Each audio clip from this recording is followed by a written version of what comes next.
Good afternoon, everyone. Good afternoon. Under the leadership of President Donald J. Trump, the rogue Iranian terrorist regime is being absolutely crushed. 47 years of tolerating and enabling the world's leading state sponsor of terrorism are over. Iran's murderous terrorist leaders are paying for their crimes against America, and they are paying in blood. Since 1979, the terrorist Iranian regime has actively and intentionally facilitated the killings of Americans. They chant death to America and fund other radical terrorists who attack our country and are seeking to destroy Western civilization itself. These terrorists seized our embassy and took 66 Americans hostage in Tehran. They slaughtered 241 U.S. service members with a truck bombing in Beirut. They killed and maimed hundreds of American service members in Iraq. And this is just a small fraction of their blood-soaked record. Prior leaders have been too weak and ineffective to address this threat. Some, like Barack Hussein Obama, even sent pallets of cash that ultimately financed this terrorist crusade against the United States and our people, while signing stupid and naive deals that put Iran on the path of developing nuclear bombs. After years of endless appeasement and empty statements from politicians on both sides of the political aisle in this town, President Trump is finally the man of action. President Trump is holding these monsters accountable and permanently extinguishing their nuclear ambitions. Future generations of Americans will look to this moment as the moment where the specter of a nuclear armed Iran ended. At the beginning of Operation Epic Fury, launched last weekend, President Trump laid out clear objectives to the American people on what the U.S. military seeks to accomplish through these major combat operations. Number one, destroy the regime's deadly ballistic missiles and completely raze their missile industry to the ground. Number two, annihilate the Iranian regime's navy. And so far, we have destroyed more than 20 Iranian ships, including their top submarine last night, using a torpedo for the first time since World War II. There is not a single Iranian ship underway in the Arabian Gulf, Strait of Hormuz, or the Gulf of Oman.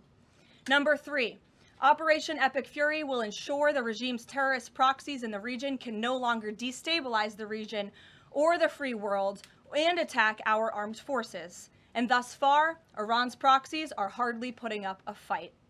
Number four, this mission will guarantee that Iran can never obtain a nuclear weapon. It's safe to say that thus far, Operation Epic Fury has been a resounding success. American forces have struck more than 2,000 targets, destroying hundreds and hundreds of ballistic missiles, launchers, and drones.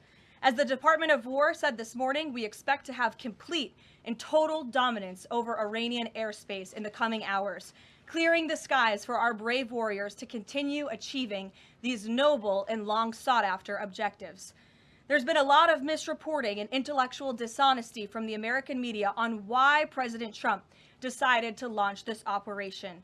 So let me remind you, Operation Midnight Hammer, which took place last June, obliterated Iran's 3 major nuclear sites. Yet the terrorist Iranian regime has remained fully committed to rebuilding its nuclear program. How do we know this? Because Iran has pursued this path of war and violence despite President Trump dispatching 2 of his top and most trusted negotiators to engage in exhaustive and good faith negotiations to try and reach a deal. And the world knows this president's preference is always peace and diplomacy first. Look no further than the 8 additional global conflicts he has ended in the past year as proof. Unfortunately, the terrorist Iranian regime refused to negotiate in good faith. They chose this path of violence and destruction, and they are reaping the consequences of their horrible decision. The regime did what they always have done. They lied, they delayed, they tried to string the United States of America along. They wanted to buy themselves time to continue building ballistic missiles and other deadly weaponry that could harm our U.S. personnel and troops in the region, and to continue aggressively pursuing their unacceptable nuclear ambitions. U.S. negotiators offered to lift crippling sanctions on Iran and even provide nuclear fuel to Iran at no cost to support a civil nuclear power program. They additionally had the opportunity to accept U.S. support as an investor in potential projects to develop peaceful nuclear energy together under a mutually agreed upon framework. Yet in response, Iran would have to forfeit their enrichment capacity once and for all. But Iran rejected. They accepted none of these generous and unprecedented offers by the United States. Simply put, they refused to say yes to peace. And their refusal made clear that their number one priority was building a nuclear weapon with which to threaten the United States of America. Again, the country they have been chanting death to for nearly 5 decades. Let me state this again clearly. Iran rejected the path of peace because the terrorists in charge of this regime wanted to build nuclear weapons to use against Americans and our allies. President Trump made the determination, a courageous determination and decision, that the path the United States was on with Iran had only one outcome: massive death and destruction at the hands of a nuclear-armed terroristic regime. That path of death and destruction and threats against the American people have ended with Operation Epic Fury. Operation Epic Fury has forged a new path that will better ensure the security of the United States and our people. The terrorists made a bet that President Trump would be like many of his predecessors, that he would just talk and he would refuse to enforce his clear red lines. But that has proven to be a catastrophic error in judgment. When President Trump makes a threat, and I have reiterated that threat many times from this podium to all of you over the past year, President Trump does not bluff. The president's words are backed up by the mightiest warriors in the world who possess the most sophisticated capabilities this world has ever known. 49 and counting of the most senior Iranian regime leaders, including the supreme leader, have already been wiped off the face of the earth.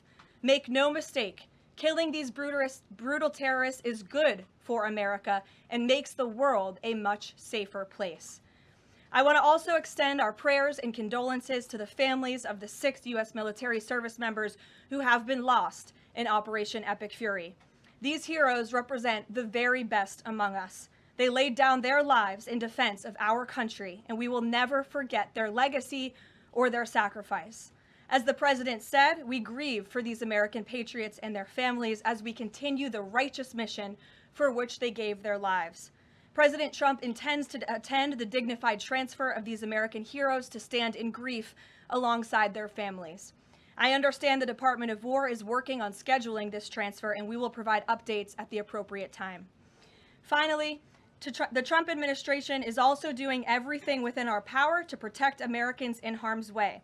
Since the launch of Operation Epic Fury, more than 17,500 Americans have safely returned home from the Middle East, with over 8,500 American citizens returning home to the United States just yesterday alone. If you are a U.S. citizen in the Middle East looking to return to the United States, the Secretary of State asks that you please register with the State Department at step.state.gov. The State Department will identify where you are and provide travel options directly to you. The administration is already rapidly chartering flights free of charge and booking commercial options, which we expect to become increasingly available as time goes on and the success of this mission further comes to fruition. I know the President and Secretary of State Rubio have been in touch as well with our allies in the region directly about this problem, making it clear that it is a priority of the United States of America to bring every American home. The Trump administration will not rest until every American is home safely and until the terrorist threat from Iran has been completely destroyed.